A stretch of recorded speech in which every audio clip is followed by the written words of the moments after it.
Thank you very much for making a date on the marketplace. I'll be bringing you details of all these stories plus more in the next half hour of business news.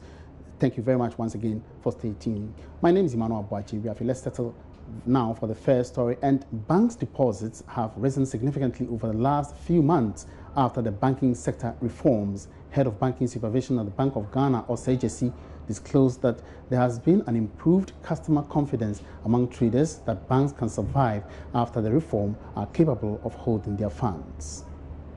They will meet all regulatory and prudential requirements. And from where we sit, we have seen a significant improvement in the liquidity positions of banks. It's one of the results, the fallouts of the reforms that we have implemented so far, Mr. Chairman. Ladies and gentlemen, the implication for the Ghanaian economy is as a consequence of the reforms in the banking sector is beginning to show in the efficiency levels of banks. It has afforded the country the opportunity to exploit the linkages between financial sector development, access to savings and investment, as well as poverty alleviation and employment creation in the medium to long term for the economy. We saw people taking their monies out of the banks because of what happened.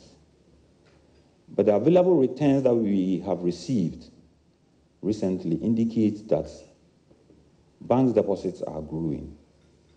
Why are the deposits growing at a time when people were moving out? It's a matter of confidence. It means people have now bought into the reforms that have been implemented so far.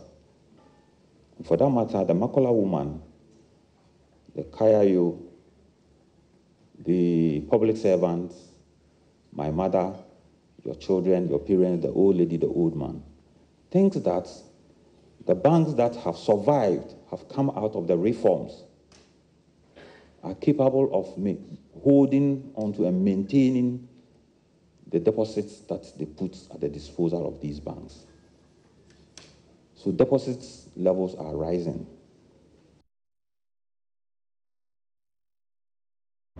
And that was the head of Banking Supervision. Let's turn our attention to tourism now. And since its launch in 2017, the See, Eat, Wear and Feel Ghana campaign has boosted the patronage of tourism by 26%. The campaign was launched to invoke the spirit of nationalism in Ghanaians to boost local tourism patronage. Karen Dodo has more.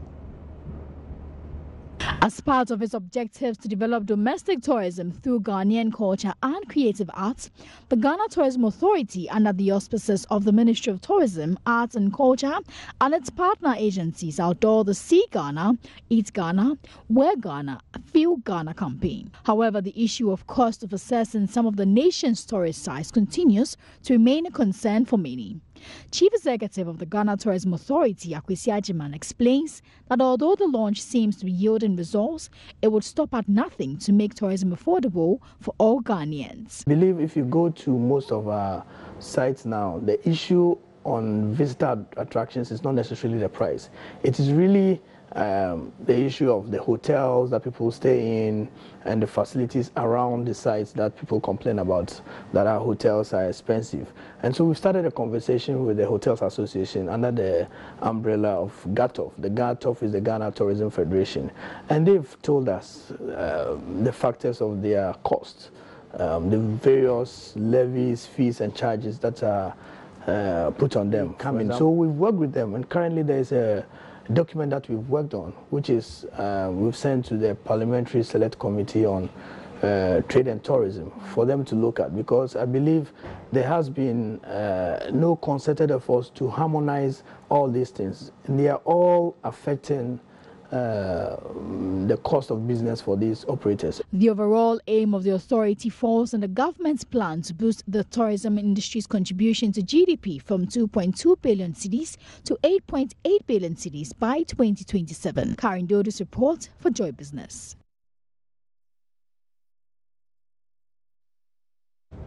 To energy now, and the Ghana National Petroleum Corporation GNPC made a return of more than $11 million as profits from investments in EcoBank before divesting its shares. This according to the General Manager in charge of sustainability at GNPC, Dr. Kwame Ba Nwaku, who has been responding to some criticisms that the organization is investing in areas outside of its core mandate. GNPC is currently awaiting parliamentary approval to divest its investment in some other companies. Dr. Ba Nwaku spoke to Joy Business on the sidelines of the forum by IFS on assessing the management of the Ghana Petroleum Funds and GNPC's revenues. Hoping that there's a perception that GNPC is not transparent. My only worry that sometimes such reports, the conclusions, may not match the facts available. So my issue raised was that the report admits that GNPC has reporting requirements to about 18 state organizations, including the People's Representative, the Parliament, the Public Interest and Accountability Committee, which has the statutory mandate to disseminate information on how petroleum revenues are utilized. GNPC provide all the information. PIAC has never said that they've requested information from GNPC and GNPC is not providing that information. To that extent, GNPC can be said to have met its statutory reporting requirements. If all these requirements are met, and one metric, let's say the fact that the report is not on the website, can be used to conclude that GNPC is not being proactive when it comes to transparency. That's where I had a little concern. Statements are also made in reports, suggest, to the extent that GNPC's CSR budget is too large. And I'm saying that's a subjective, conclusion. If the corporation's objects include ensuring that we do all the things that are necessary to ensure that our core objectives are achieved, which includes, obviously, buying our social license to operate. And I keep on saying that if people are worried about the expenditures on corporate social investment, we call it a corporate social investment because it's a business value driver rather than a cost center. If people are worried about the investments GNPC makes in these areas, then they should actually look at the cost of conflict, which is the results of GNPC not taking a proactive approach in doing this. If we are investing in our people, we can decide, we can disagree on the various investment instruments we want to do. The Heritage Fund, for instance, as the report suggested, probably negative real returns. But when I invest in ensuring that people get the needed training, for instance, the scholarships that we've provided, the number of people from our core operational areas whose capacity is being developed to ensure that they also fully participate in the oil and gas industry over time. Because one of the things, the challenges I had when I joined GNPC and I went to meetings within the Western Region Enclave, the people were saying that whenever their children have gone looking for jobs within the oil and gas industry, they are told that they don't have the capacity, so they don't have the right training. And the chiefs and the people kept asking, if we don't have the capacity now, what are you doing to ensure that 10, 15, 20 years from now, our children also have the capacity? And that was where the basis for the local scholarship that we have introduced. If you go to the Western region today, the social investments that we've made so that GNPC is recognized as a true partner of the people, which then allows us the peace and tranquility for us to carry out our operations. And remember, our operations in the Western region or wherever we operate are not going to end today. It's a long-term investment we are making in the people. And so people can decide to measure the value of our investments with a very short-term approach. We are looking at GNPC being there for a long term. It doesn't mean that every year I'm going to spend 43 million building schools and infrastructure. Once I'm able to procure a certain level of commitment for the people, it's not every year that I'm going to make those investments. But when you are starting from a low base, you need to make adequate investments in these areas. If the children are not educated, you don't invest in their school buildings, the equipment, the infrastructure today, and you're saying that you're saving money for them in the future, how are they going to use the money that you have saved?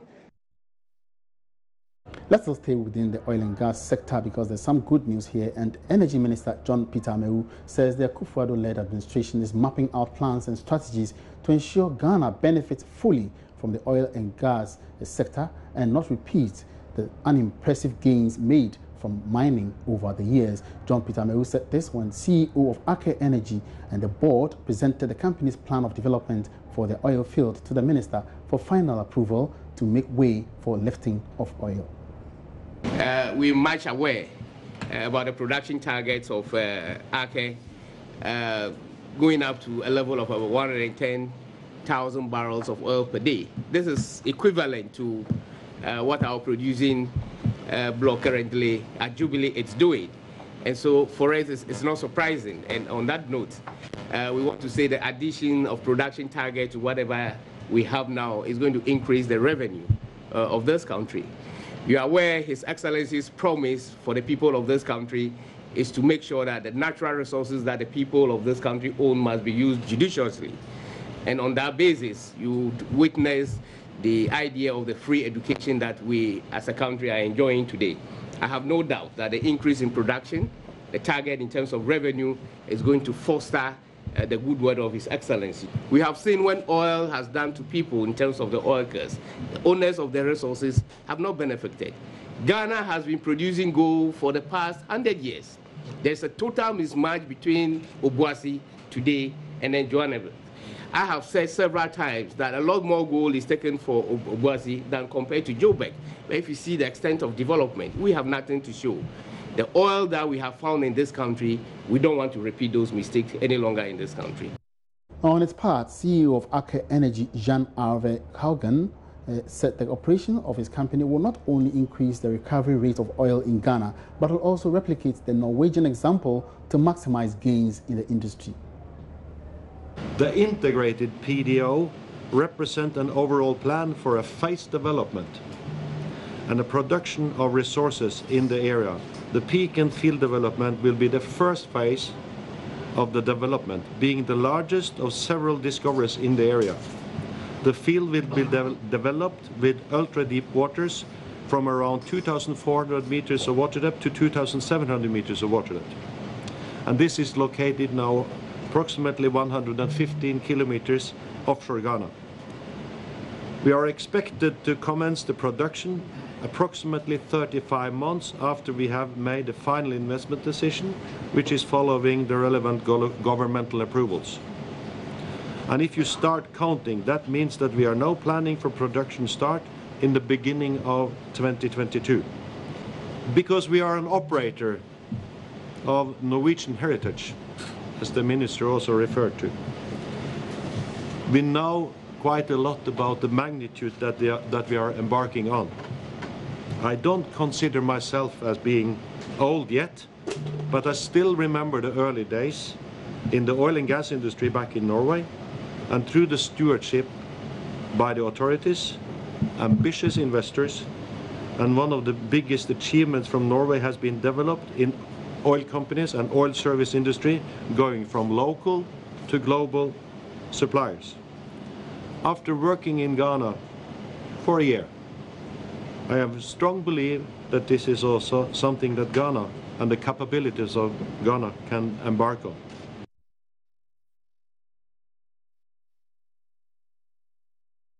Indeed, good news for the country's oil and gas sector, but we would like to make meaning of all these key terminologies and what exactly this latest development brings to the industry. And we've been joined via Skype by energy expert Ishmael Ejikumihini, who will help us to get some more understanding to this latest development. Ishmael, you're welcome to the marketplace. Thank you. All right, now, you and I may be familiar with plan of development, but what exactly does a plan of development mean, and what will the government be looking out for before approving this development plan? Basically, it's a blueprint what developer is doing once an oil is made.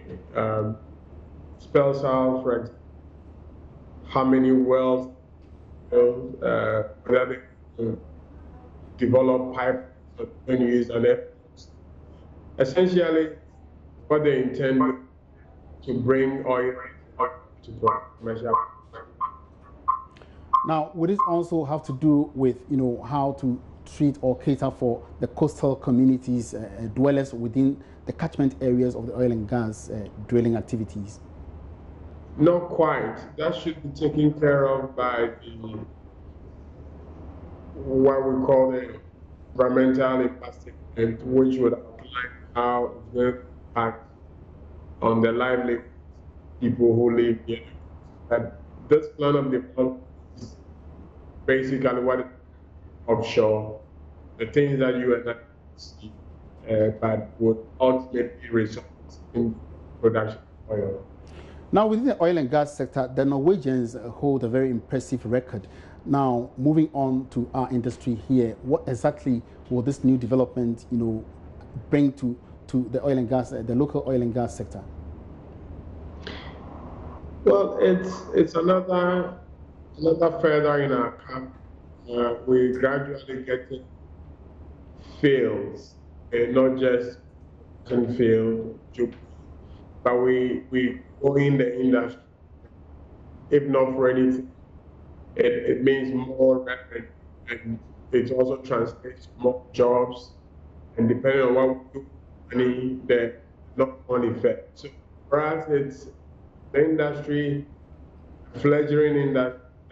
It's good, and you have the acres or the actors of coming in, sure that they come in with international best practice.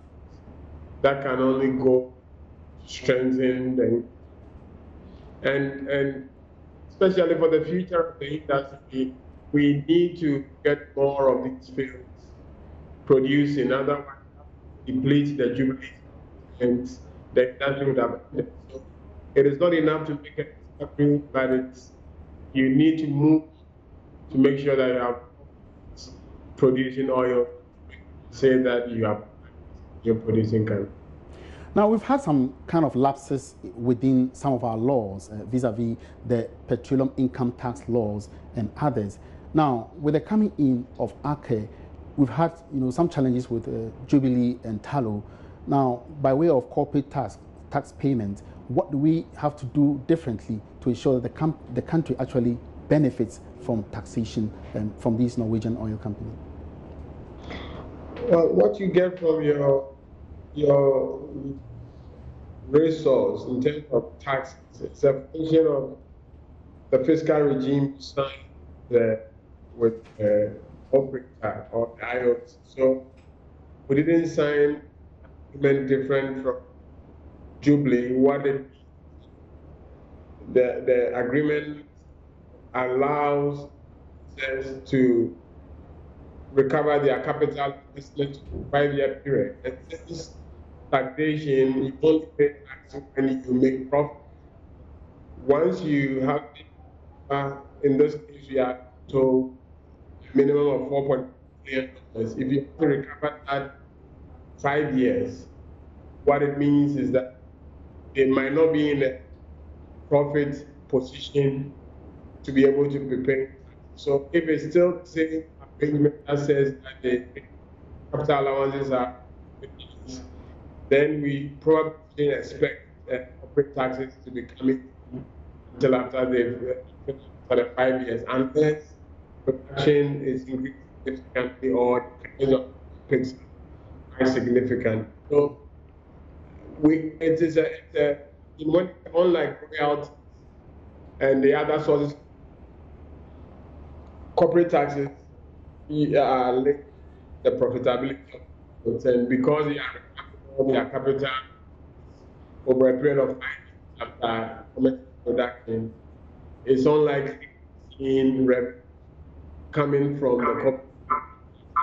But when they make we must start receiving. All right, so quickly, finally, what kind of revenue stream should we be expecting from ACE's production?